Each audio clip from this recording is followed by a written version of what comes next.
I still remember the smell of the jasmine candles we lit every evening, 2 weeks after the wedding. Back then, our house on Oak Ridge Lane was more than bricks and wood. It was laughter spilling into morning light, his hands brushing flour off my cheek while I baked, and a quiet promise that nothing could ever shake us. I believed it. I wanted to believe it so badly. Michael was my everything. Broad-shouldered, kind-eyed, the kind of man whose silence made people feel safe. When he looked at me, I felt seen, as though all my scattered pieces had finally found a place to rest. That was before the storms rolled in. One Friday, my mother Gloria phoned and said, "Darling, the doctor says I need a change of air. Can I come for a week?" Of course I said yes. She had been alone since my father passed, and I thought time with us might heal her quiet grief.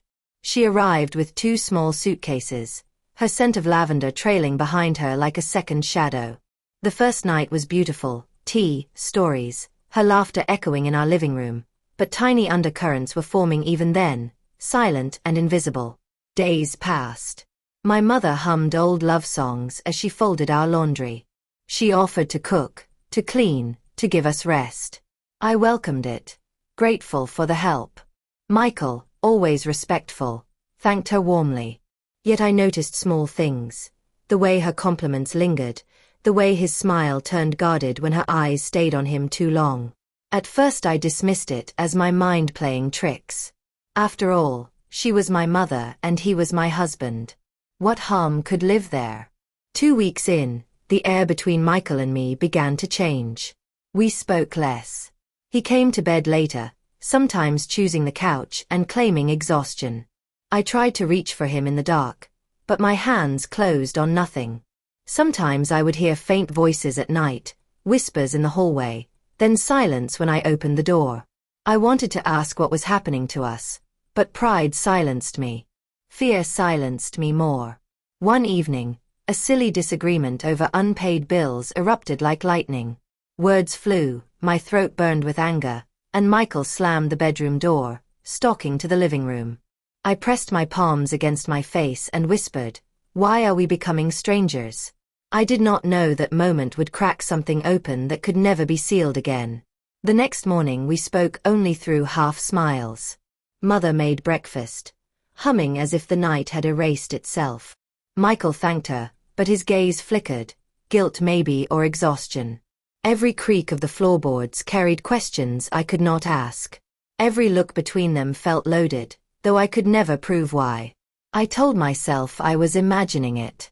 That was easier than admitting what my heart feared.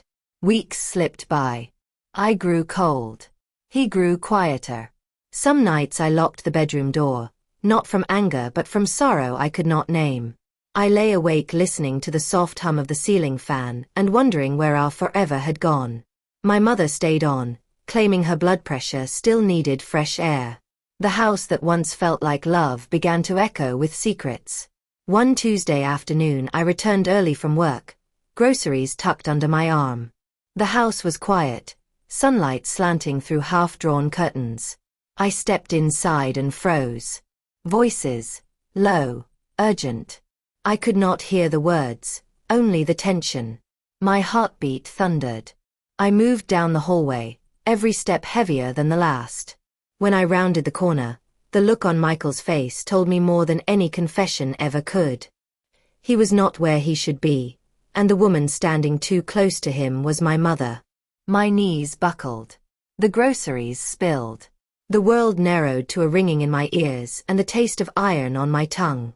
I do not even remember falling, only Michael shouting my name and neighbors rushing in.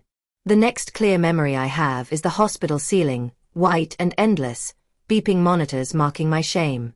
The doctors said psychological shock. I called it heartbreak so deep it split me open. When I finally spoke again, my voice sounded foreign. I told Michael not to come home. He did not argue. Maybe he knew forgiveness was no longer in my body. Mother left town quietly the next morning, no goodbye, only silence where her perfume lingered. I stayed with friends, wrapped in blankets that could not warm me. Weeks later, Michael sent messages. Apologies I could not read without trembling. A letter arrived from Mother saying she had loved us both, that she destroyed what she loved, that she could not forgive herself. I burned it. Some words deserve no echo.